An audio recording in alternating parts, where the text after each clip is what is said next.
आज आपण बनवणार आहे मेथीचे पराठे। त्याच्यासाठी लागणारं साहित्य 1 वाटी गव्हाचं पीठ आहे, 1 वाटी मेथी धुवून स्वच्छ चिरून घेतलेली आहे, 2 चमच बेसन आहे, तिखट आपल्या आवडीनुसार, चवीनुसार मीठ आहे, हळद आहे 1/2 चमचा, अर्धा लिंबाचा रस आहे, अर्धा चमचा जिरे आहेत, अर्धा चमचा अद्रक लसूणची पेस्ट आहे। आता आपण पीठ मळून घेऊ।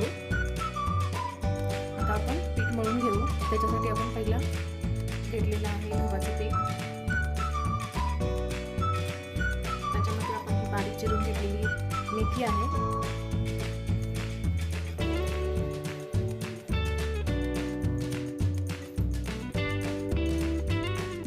बेसन आहे, आपल्या चवीनुसार आवडीनुसार तिखट आहे, मीठ आहे चवीनुसार,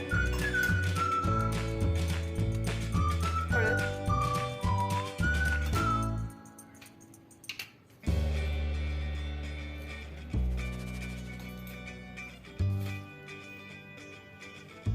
अर्धा चमच जिरे,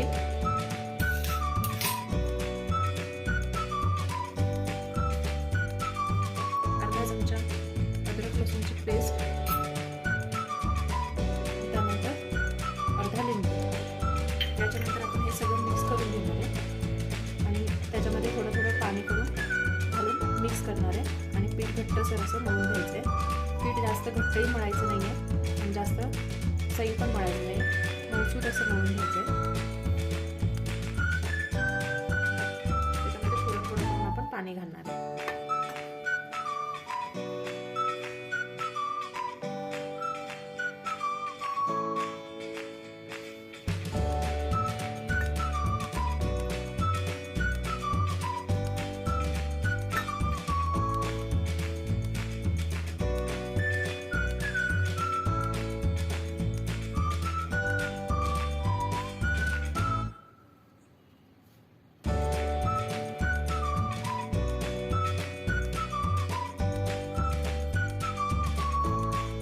आपण थोडं थोडं पाणी घालून हे मळून घेतो।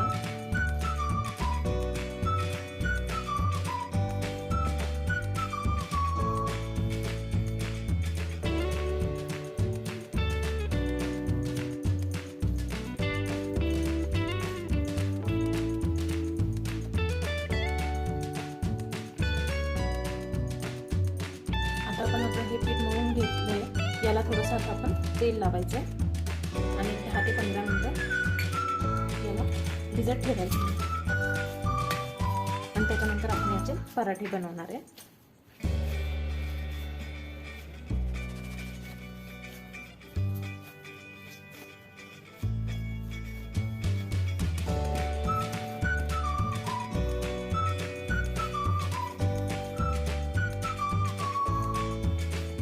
बघा आपला पीठ मळून झालेलं आहे, अगदी सॉफ्ट आहे, एकदम पातळ नाही आहे, एकदम घट्ट नाही आहे।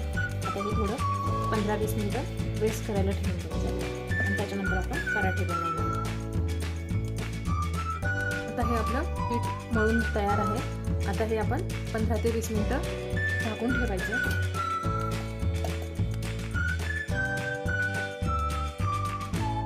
15 ते 20 मिनिटानंतर आपण जे मळलेलं पीठ होतं त्याचे पराठे बनवून घेऊ। त्याच्यासाठी थोडंसं पीठ घेतलं, त्याचा गोळा बनवून घ्यायचा आहे आणि हे सुकं पीठ आहे, त्याच्यामध्ये हा गोळा डिप करून घ्यायचा आणि त्याची आपण चपाती लाटून घेतल्यासारखी लाटून घ्यायची।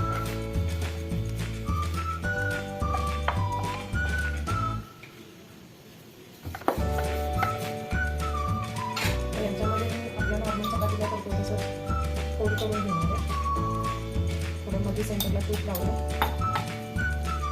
थोडंसं पीठ टाकलं आणि त्याच्यानंतर हे आपला असा गोळा बनवून घेतलेला आहे। त्याच्यामुळे काय होतं, पराठा हा सॉफ्ट राहतो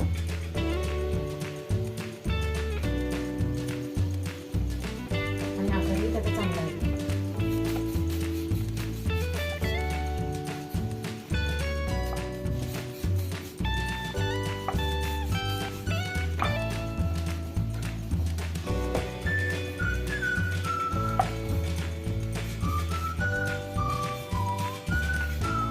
अशा प्रकारे आपण हा पराठा लाटून घेतलेला आहे आता आपण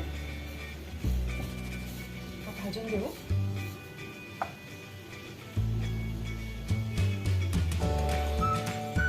आता इथे गॅसवर आपण तवा गरम करून घेतलेला आहे, त्याच्यामध्ये तूप टाकणार आहे आपण.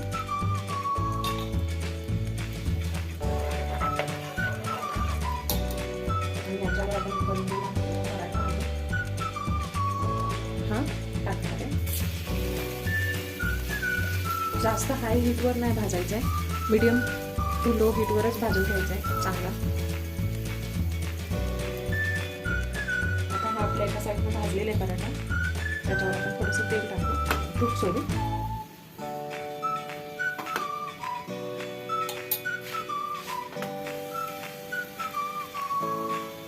बाजू पलटून घेतलेली आपण आता ही छानशी दोन्ही साईडला चांगलं भाजून घेऊ पराठा.